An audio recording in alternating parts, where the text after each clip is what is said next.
سورہ بقر آیت نمبر 111 111 اعوذ باللہ من الشیطان الرجیم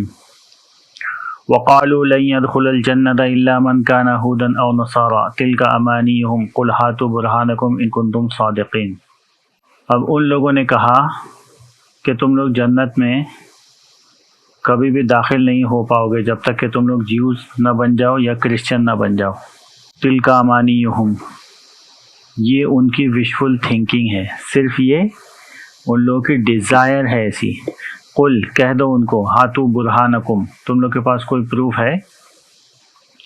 پروڈیوس یور پروف، ایویڈنس، ان کنتم صادقین، اگر تم سچ بول رہے ہو تو ٹھیک ہے، تم لوگ کے پاس کوئی پروف ہے۔ تو جیوز اینڈ کرسچن کیا کہتے تھے رسول اللہ کو اور ان کے ماننے والوں کو، ارے تم لوگ کبھی بھی جنت میں داخل ہو ہی نہیں پاؤ گے، جنت میں تو صرف ہم لوگ جائیں گے بس۔ تو اللہ تعالیٰ نے کیا کہا کہ ان لوگ کو پوچھو کہ تمہارے پاس کوئی پروف ہے، کوئی سرٹیفکیٹ ہے اللہ کا تمہارے پاس، تو بتاؤ ہم لوگوں کو، تو ہم لوگ مان لیں گے۔ اور تل کا امانیہم، اس کا مطلب کیا؟ امانی کا مطلب یہ صرف ان کی ایسی ڈیزائر ہے بس، اور کچھ نہیں۔ بلا من اسلم وجہہ للہ وہو محسن فلہ اجرہ عند ربہ ولا خوف علیہم ولا هم یحزنون، بلکہ جس نے اپنا چہرہ اللہ کی طرف سبمٹ کر لیا اور اس نے احسان بھی کیا، فلہ اجرہ عند ربہ، تو اس کا ریوارڈ اس کے رب کے پاس ہے، اور اس کے اوپر نہ کوئی فیئر ہوگا، مطلب نہ کوئی وہ کسی سے ڈرے گا اور نہ وہ غمگین ہوگا۔ وقالت اليہود لیست النصارى على شیء وقالت النصارى لیست اليہود على شیء وهم یتلون الکتاب کذلک قال الذین لا یعلمون مثل قولهم فاللہ یحکم بینہم یوم القیامة فیما كانوا فیہ یختلفون۔ تو یہاں پر وہی بتایا جا رہا ہے کہ دیکھو، یہود نے کہا کہ نصارہ جو ہے یعنی کہ کرسچن، وہ لوگ صحیح راستے پر نہیں ہیں، اور نصارہ کہتے ہیں کہ یہود صحیح راستے پر نہیں ہیں۔ وَهُمْ يَتْلُونَ الْكِتَابَ، اور دونوں کتاب پڑھتے ہیں، یعنی کہ دونوں کتاب پڑھ رہے ہیں اور دونوں ایک دوسرے کے اوپر الزام لگا رہے ہیں کہ ارے یہ لوگ ہدایت پر نہیں ہیں۔ یہود کہتے ہیں کہ کرسچن ہدایت پر نہیں ہے، اور کرسچن کہتے ہیں کہ یہود ہدایت پر نہیں ہے، مطلب کوئی بھی صحیح راستے پر نہیں ہے۔ وَهُمْ يَتْلُونَ الْكِتَابَ، اور کتاب پڑھتے ہوئے بھی یہ لوگ دونوں ایک دوسرے کو ایسا الزام لگاتے ہیں۔ كَذَلِكَ قَالَ الَّذِينَ لَا يَعْلَمُونَ مِثْلَ قَوْلِهِمْ، ایسی ہی باتیں پہلے لوگوں نے بھی کہی تھی جن کو کوئی نالج نہیں تھا۔ فَاللَّهُ يَحْكُمُ بَيْنَهُمْ يَوْمَ الْقِيَامَةِ، تو اللہ تعالیٰ ان کے بیچ قیامت کے دن فیصلہ کر دے گا جس میں یہ لوگ جھگڑ رہے ہیں۔ اب آدمی جھگڑتا کیوں ہے، ڈسپیوٹ کیوں ہوتا ہے، سیکٹ کیوں بنتے ہیں؟ کچھ نہ کچھ ایک بات مل جاتی ہے جس میں دونوں جو ہے وہ اختلاف کرنے لگتے ہیں، کہ کوئی کہتا ہے کہ نہیں یہ صحیح ہے، کوئی کہتا ہے نہیں وہ صحیح ہے، تو ٹھیک ہے تم لوگ جھگڑ لو۔ اور ان پڑھ لوگوں نے اسی طرح جھگڑا کیا ہے پہلے بھی، تو اللہ تعالیٰ کیا کرے گا، قیامت کے دن تم لوگوں کو بتا دے گا جس میں تم لوگ جھگڑا کر رہے تھے۔ وَمَنْ أَظْلَمُ مِمَّنْ مَنَعَ مَسَاجِدَ اللَّهِ أَنْ يُذْكَرَ فِيهَا اسْمُهُ وَسَعَى فِي خَرَابِهَا۔ اب یہ کیا ہے کہ اس شخص سے بڑھ کر ظالم کون ہو سکتا ہے جو مسجد میں آنے سے منع کرے، مسجد میں اللہ کا نام لینے سے منع کرے۔ أُولَئِكَ مَا كَانَ لَهُمْ أَنْ يَدْخُلُوهَا إِلَّا خَائِفِينَ، اور اس میں تو داخل ہوتے ہیں ایسے کہ جیسے ڈرتے ہوئے۔ لَهُمْ فِي الدُّنْيَا خِزْيٌ وَلَهُمْ فِي الْآخِرَةِ عَذَابٌ عَظِيمٌ، ان لوگوں کے لیے دنیا میں بہت ہی رسوائی ہے، رسوائی کا مطلب ہوتا ہے بہت ہی بے عزتی ہے، اور آخرت میں ان لوگوں کو ایک بڑا عذاب ملے گا۔ مسجد میں آنے سے روکنا، یہ اس وقت تو کیا کرتے تھے کہ مسجد میں آنے سے روکتے تھے کہ رسول اللہ صلی اللہ علیہ وسلم اور ان کے جو بھی صحابی ہے وہ مکہ میں یا کعبہ میں، مکہ سٹی ہے، کعبہ اس کے اندر وہ پلیس ہے، تو اس میں مسجد میں نماز پڑھنے سے روکتے تھے کہ نماز پڑھتے ہوئے دیکھتے تھے تو پھر وہ لوگ مارتے تھے۔ تو اللہ تعالیٰ نے یہی کہا کہ اس میں تو لوگوں کو بالکل ہی ڈرتے ہوئے داخل ہونا چاہیے۔ اب یہاں پر بھی دیکھو، یہاں پر بھی مسجد ہے نا، اس میں بھی لوگ حالانکہ ایسا منہ سے نہیں بولتے ہیں، لیکن اگر آپ نے مسجد میں تم نے لکھ کے لگا دیا تو اس مسجد میں کیا کیا، تم نے دوسرے سیکٹ والے کو آنے سے روک دیا۔ تو یہ ان لوگوں کے لیے بھی آیت ہے کہ ان سے بڑھ کر اور کون ظالم ہوگا جو اللہ کی مسجد میں اللہ کا نام لینے سے روک دے۔ ابھی مسجد کے اوپر اگر تم نے کوئی بھی XYZ مسجد اہل حدیث لکھ دیا، اس کا مطلب کیا ہو گیا کہ جو دوسرے سیکٹ والے ہیں، تبلیغی جماعت ہے اور وہ حنفی ہے یا شافعی ہے یا بریلوی ہے، وہ لوگ کو آنے سے تم نے روک دیا۔ یا بریلوی کی مسجد ہے جو ہری مسجد ہے، اس میں بھی ایسے ہی ہوتا ہے، اس میں تو باقاعدہ ان لوگ ابھی لکھ کر لگاتے ہیں کہ یہاں پر وہابی اور تبلیغی اور دیوبندی اور بد عقیدہ لوگوں کا آنا منع ہے، اور اگر اس کے ساتھ میں کچھ ہو گیا تو اس کا ذمہ دار وہ خود ہے۔ یعنی کہ وہ لوگ نے بتا دیا کہ بھائی کسی اور کو اگر ہم نے دیکھ لیا اس مسجد میں نماز پڑھتے ہوئے تو اس کے ساتھ میں پھر جو کچھ بھی ہوگا اور اس کا ذمہ دار وہ خود ہے۔ اور کہیں کہیں پر تو کیا لکھ کے لگا ہوا ہے، 5,000 روپیہ فائن اگر دوسرے سیکٹ کے لوگوں کو ہم نے یہاں پر مسجد میں نماز پڑھتے ہوئے دیکھ لیا۔ یہ میرا روڈ میں مسجد میں لگا ہوا ہے، اور باقی میں نے وہاں پر آگے ایک مسجد ہے ساتھی ولی میں، وہاں پر بھی دیکھا تھا باقاعدہ ان لوگوں نے۔ میں تو وضو کر رہا تھا تو امام صاحب نے مجھ کو بولا تھا کہ یہ بورڈ آپ نے پڑھا کہ نہیں پڑھا۔ وہ بریلوی امام تھے بیچارے، اور میں تو ایسی پینٹ شرٹ میں گیا تھا ادھر، ان کو سمجھ میں آ گیا کہ بھائی یہ اپنے سیکٹ کا نہیں لگ رہا ہے، تو انہوں نے بتا دیا کہ دیکھو یہ بورڈ آپ نے پڑھا یا نہیں پڑھا۔ میں نے کہا ہاں پڑھ تو لیا۔ تو بولا پھر آپ سمجھ جاؤ، اگر کچھ ہوگا آپ کے ساتھ میں تو اس کے ذمہ دار آپ خود ہوگے۔ اب بتاؤ یہ حال ہے۔ تو جو حال ان لوگوں کا تھا، تو اس وقت کیا ہوتا ہے جب یہ چیزیں جب قوم میں آ جاتی ہے نا تو وہ ایک دم کمزور ہو جاتی ہے پھر۔ تو وہی حال آج ہمارا بھی ہے، ایک دوسرے کی مسجد میں آنے سے روک دیتے ہیں۔ تو ان لوگوں کے لیے اللہ تعالیٰ کیا بتا رہے ہیں کہ ان لوگ کے لیے دنیا میں بھی بے عزتی ہے، بے عزتی کی زندگی ہے، اور آخرت میں تو ان لوگوں کو عذاب ملے گا وہ الگ۔ وَلِلَّهِ الْمَشْرِقُ وَالْمَغْرِبُ فَأَيْنَمَا تُوَلُّوا فَثَمَّ وَجْهُ اللَّهِ إِنَّ اللَّهَ وَاسِعٌ عَلِيمٌ۔ اور مشرق اور مغرب وہ تو اللہ ہی کے لیے ہیں، تم جہاں کہیں بھی اپنا منہ پھیرو گے تم اللہ ہی کو پاؤ گے، اور اللہ جو ہے بہت ہی وسیع ہے۔ وسیع کا مطلب بہت ہی ہر جگہ پر ہے، اور علیم یعنی کہ جاننے والا ہے۔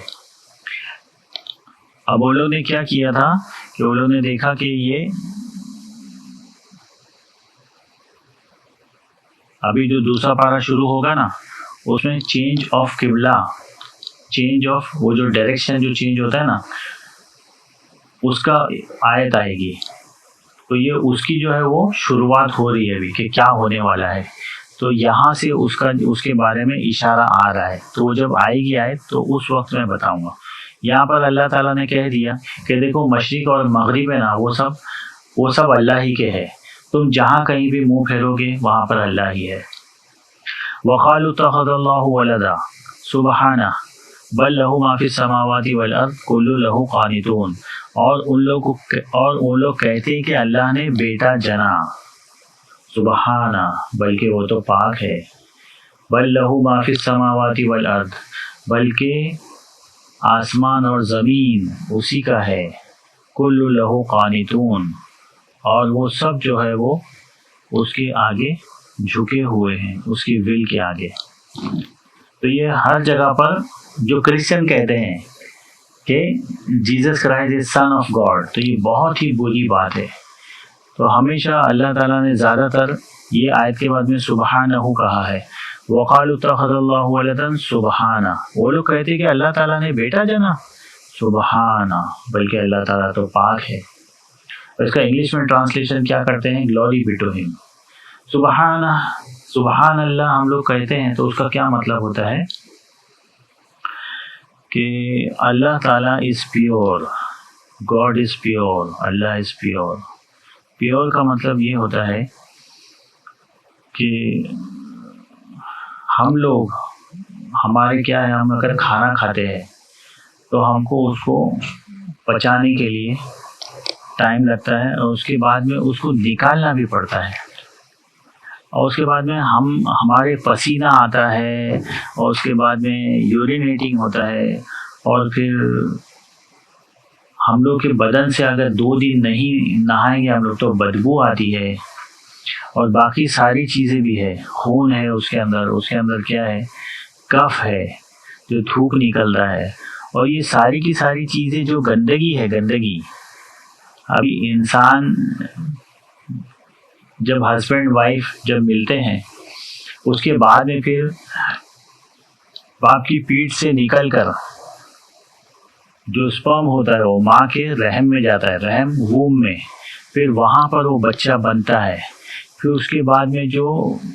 اس کے ساتھ میں جب وہ ڈیلیوری ہوتی ہے تو جو بھی گندگی نکلتی ہے وہ کس طریقے سے ہوتی ہے۔